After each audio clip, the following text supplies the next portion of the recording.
Comment t'as trouvé cette manifestation? Alors exceptionnel, oui, oui, très très bien, beaucoup de monde. Beaucoup de monde, des très beaux discours, des discours très engagés, notamment le tien, qui a été vraiment voilà, percutant. On a vu que maintenant, tu parles à beaucoup de monde, hein, je crois, tu réveilles beaucoup de monde. Et c'est vrai que tu as un combat très engagé, notamment par rapport à ta profession aussi, où tu as été... J'engage mon gagne-pain, j'engage ma passion, qui est l'enseignement, le fait de transmettre des valeurs, pour moi, plus que des contenus, plus que des théorèmes ou des contenus didactiques, disons. Pour moi, c'est un savoir-être que je veux transmettre, une liberté de penser, un libre arbitre, développer la pensée critique, toujours remettre tout en question. Je leur dis à mes élèves, ne me croyez jamais sur parole. Allez vérifier tout seul. Et c'est valable pour tout dans la vie. Puisque des manipulateurs, vous en rencontrerez. Mais c'est à vous de vous renseigner, de savoir, de sentir et d'évaluer avec votre propre jugement ce qui est vrai de ce qui n'est pas vrai. Donc c'est ça que je veux transmettre à mes élèves. Les maths, c'est un moyen, comme tant d'autres, de comprendre le monde qui nous entoure. C'est un moyen scientifique, chiffré. Mais les chiffres, on peut leur faire dire ce qu'on veut, comme tu le sais. Donc au-delà des chiffres, voyons les mécanismes de tout ce qui se passe, les conflits d'intérêts possibles, les accords, tout ce qui ne se voit pas toujours au premier regard. Et allons chercher un petit peu les infos par nous-mêmes. Et je pense qu'ils comprennent le message, mes élèves-là, et bizarrement, ils sont tout de suite très intéressés, beaucoup plus motivés quand on leur parle comme ça, que quand on leur bourre le crâne avec des pages et des pages d'exercices ou de cours à apprendre par cœur. Donc pour moi, c'est ça l'avenir. Oui, justement, on a vu qu'il y a eu une réaction quand même de la direction, de différents organismes, il y a eu des dénonciations pour ton poste, mais les élèves et les gens, comment est-ce qu'ils perçoivent ça? J'ai eu un soutien extraordinaire des parents d'élèves, de mes élèves, de mes collègues, qui ne comprennent justement pas qu'on puisse s'attaquer à une enseignante qui exerce sa profession avec passion, comme je le fais depuis 12 ans. J'ai toujours tout donné pour mes élèves, j'ai jamais compté mes heures, j'ai donné mes cours à mes collègues. Je ne compte pas mon temps pour faire des choses dans lesquelles je crois, et je crois aussi en nos libertés, en la vie, en nos droits fondamentaux qui sont mis à mal en ce moment. Donc pour moi, tout ça, ça se rejoint. Les valeurs qui vont nous pousser vers la vie, la dignité, la liberté, la justice. Et c'est pour ça qu'on est aussi là aujourd'hui. Et apparemment, ces combats-là ne plaisent pas toujours à ceux qui ont des enjeux financiers et à ceux qui aimeraient qu'on se fasse vacciner, tracer, manipuler par ce que nous disent les médias subventionnés, par nos autorités qui sont financées par les lobbies, maintenant tout le monde le sait. Donc malheureusement, ma parole dérange, mais plus ils m'empêcheront de l'exprimer et plus je vais en user et en abuser. Et plus on sera nombreux derrière toi. Et plus les gens comprendront où est la vérité. Parce que finalement, les gens, on ne peut pas les duper trop longtemps. Des mensonges, on peut les donner, on peut les bombarder, on peut les asséner à coups de téléjournaux, de pages dans les journaux justement avec des gros titres complotistes, extrémistes, racistes. Mais la vérité, on ne peut pas l'étouffer toute la vie, un jour ou l'autre elle sort. Et c'est à ce moment-là que les gens se rendent compte, et en ce moment, avec toutes les mesures liberticides qui sont prises par nos autorités qui sont censées nous protéger, eh bien les gens se réveillent et voient qu'on leur ment. Donc merci à cet événement, merci au Covid, merci au foin médiatique mensonger qui est fait autour de cet événement, puisque aujourd'hui on a vu que des personnes qui n'ont jamais manifesté de leur vie et des gens qui mettaient les masques au début, eh bien maintenant ils sont avec nous, ils ont compris l'arnaque et ils ne vont plus se laisser duper comme ça facilement. Là justement, on parle de vérité. Aujourd'hui, tu as annoncé un peu une vérité d'un accord en fait entre la Confédération et le Gavi, qui est cette association pour la vaccination internationale. Fondée par Bill Gates, par la fondation Bill et Melinda Gates, et qui implique l'OMS, la Banque mondiale, UNICEF, l'industrie pharmaceutique évidemment et 29 pays. Et cet accord, donc tu l'as trouvé Il suffit de taper Confédération Gavi et on tombe dessus. Il n'y a rien de plus facile, l'information elle est là à qui veut voir.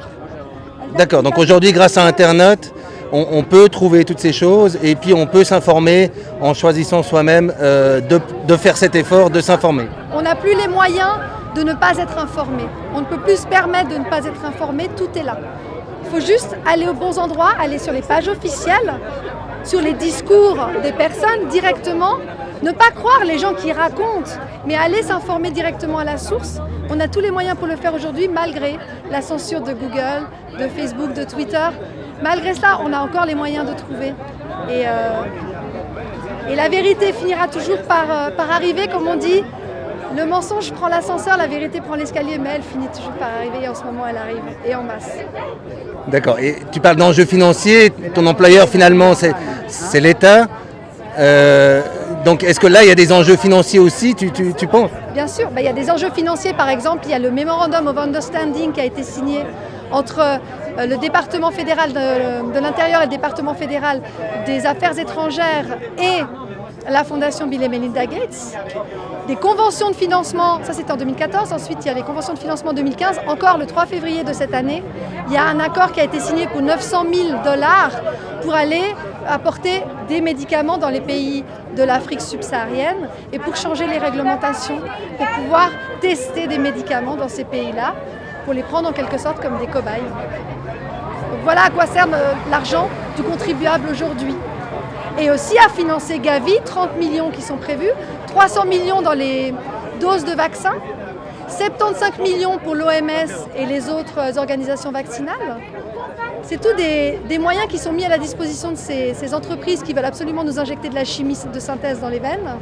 Et également des moyens qui seront mis pour les médias, encore eux, pour que tout le monde puisse recevoir ça fait partie de la loi Covid-19 d'ailleurs, article 8, pour que tout le monde puisse recevoir des journaux de propagande directement dans la boîte aux lettres, et aussi pour financer les médias qui fleurissent, qui prospèrent en ce moment, mais malgré tout, il faut leur donner encore des millions et des milliards, on ne sait pas pourquoi. À côté de ça, on a des petites entreprises, on a des restaurants qui ferment, on a des artisans, des petites échoppes qui ferment les unes après les autres parce qu'il y a la distanciation sociale, parce que les gens n'osent plus sortir puisque ils se sont fait contaminer par la peur propagée par ces médias subventionnés. Donc là, les PME, les indépendants, les petits artisans, les petites échoppes sont en train de faire faillite au profit des grosses multinationales qui, elles, n'ont pas fermé pendant le confinement et elles sont subventionnées par nos impôts. Et aujourd'hui, qu'est-ce que tu préconises alors en conclusion? Ce que je préconise, comme tout à l'heure je le disais, c'est d'exercer les gestes barrières, mais les gestes barrières avec la télévision, avec les journaux subventionnés. Tenez-vous-en bien l'éloigner, 1,50 m voire 2 mètres, c'est très bien. Et surtout éteignez-la et puis faites vos recherches tout seul et comprenez où va l'argent et quels sont les intérêts des personnes qui nous gouvernent, qui les financent et à contrario, quels sont nos intérêts à nous qui ne sommes pas payés par personne, qui le faisons avec le cœur pour simplement l'amour de la liberté, de la justice et de la vérité. C'est ça, est-ce qu'il n'y a pas un peu un déséquilibre entre la propagande médiatique et puis finalement le travail de fond qui est fait par des gens comme toi? Absolument, il y a vraiment un travail qui est différent. D'un côté, vous avez des journalistes qui obéissent à leur rédaction, qui obéit elle-même aux financeurs. En Suisse, on en a deux. On a le groupe TX Group qui a remplacé Tamedia et on a le groupe avec Ringier qui a été racheté par Daniel Crétini, je crois. Ils sont subventionnés par l'État. Ils sont subventionnés par l'État, bien sûr.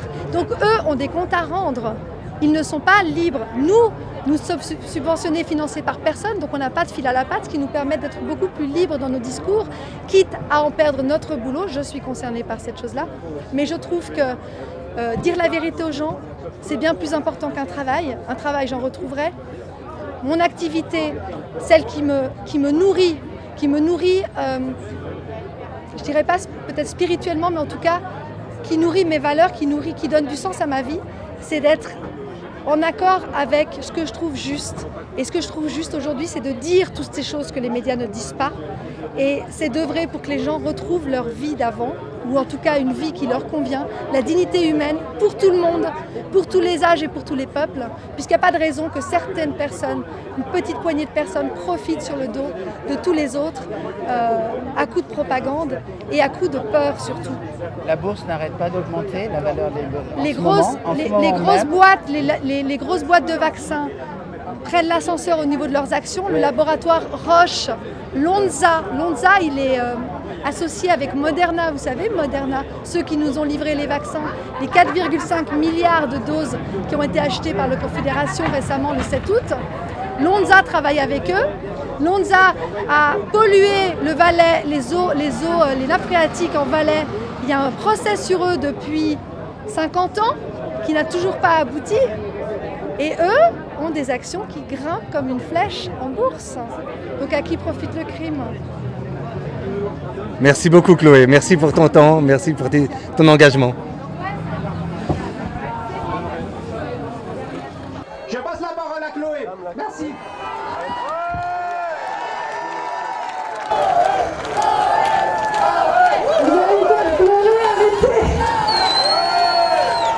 Bonjour à tous, bonjour à toutes, merci d'être là. Je suis impressionnée de voir tous ces sourires, de voir toutes ces belles personnes sans masque, ça fait du bien, vous vous rendez pas compte?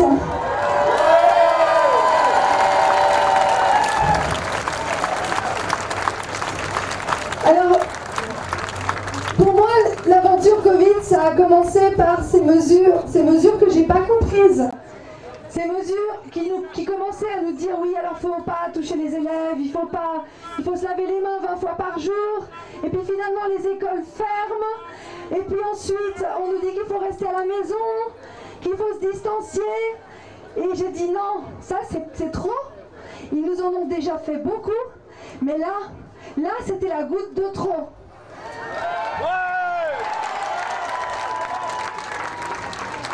Et puis j'ai regardé, je me suis informée comme d'habitude, je fais toujours, je regarde les chiffres.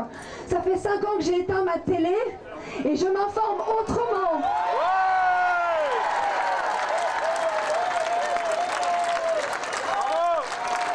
Et là j'ai vu qu'il y avait une organisation qui organisait la vaccination globale, c'est Gavi.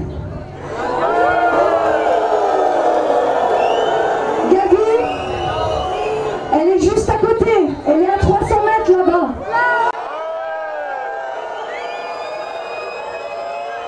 Et Gavi, tout comme l'OMS, est dans les mains de qui vous savez? De Bill Gates, bien sûr. Et donc j'ai choisi d'en faire une petite vidéo comme ça pour moi en fait. Et apparemment cette vidéo a fait plusieurs millions de vues. Et apparemment vous l'avez vue. Et j'ai été creuser un peu plus loin, je me suis dit quels accords il y a entre Gavi, l'OMS, nos autorités. Pourquoi nos autorités s'acharnent-elles à nous mettre en cage?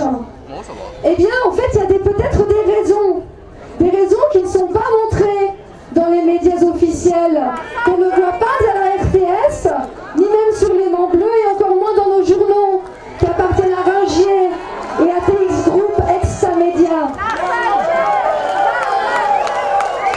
La 5G, c'est la même chose, on n'en parle pas dans ces médias. Donc ce que j'ai été voir quels sont les accords qui sont signés entre nos autorités, Gavi et l'OMS. Et j'ai découvert des choses intéressantes.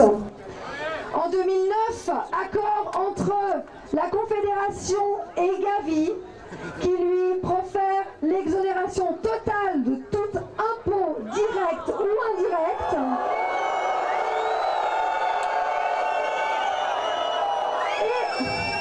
Et encore plus fort, l'impunité pour l'entreprise et pour les membres de Gavi.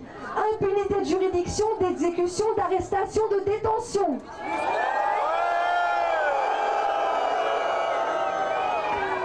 Donc j'ai découvert effectivement qu'ils étaient un État dans l'État, qu'ils faisaient ce qu'ils veulent. L'OMS, même chose, enfin pas tout à fait, mais il y a un accord qui a été signé en 2014 puis en 2015 entre OMS, Swissmedic, notre agence nationale de médicaments, la fondation Bill et Melinda Gates et le département fédéral de l'intérieur, le département fédéral des affaires étrangères et la direction du développement de la coopération. Pourquoi ? Pour pouvoir donner des médicaments aux pays qui en ont besoin. Comme si ils avaient besoin de ça, ces pays-là. L'Afrique subsaharienne, par exemple, a-t-elle besoin de médicaments ou a-t-elle besoin de manger, de boire de l'eau potable ?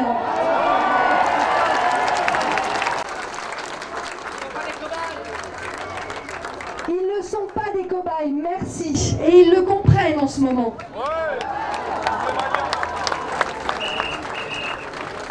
Alors je vais juste vous faire un petit point sur ma situation, puisqu'effectivement je m'expose et j'ai reçu un blâme du DIP, hein, département de l'instruction publique, merci. Parce qu'apparemment ce que je dis sur Facebook dérange. Tiens. Sur la 5G par exemple.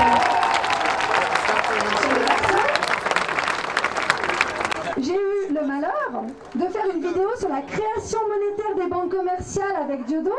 Ça m'a valu un blâme et une lettre de la CICAD. Merci la CICAD. Et aujourd'hui, on me dit que tout nouveau manquement serait considéré comme une insuffisance de prestation, pouvant mener à une résiliation des rapports de service.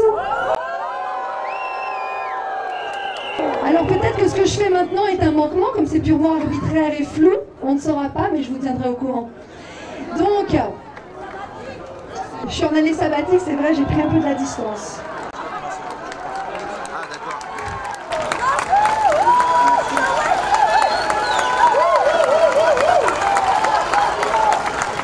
Non, mais j'ai pas le nécessaire, il n'en fait plus que ça. Le préambule de la Constitution, je ne sais pas si vous l'avez déjà lu, il dit que seul est libre qui use de sa liberté.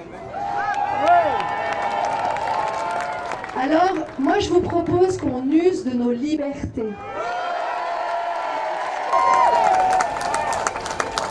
Nos libertés de penser, nos libertés de nous exprimer, nos libertés de nous informer, nos libertés de manifester, nos libertés de mouvement, nos libertés de respirer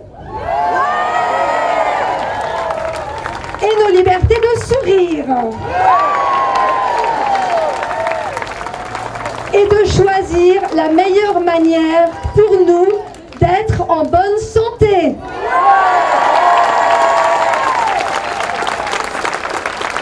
Donc, je vous propose en plus de bien respecter les gestes barrières, et ce sera mon dernier mot, les gestes barrières envers le pathogène le plus virulent en ce moment, qui est la peur qui est propagée par le vecteur de contagion qui s'appelle la télévision.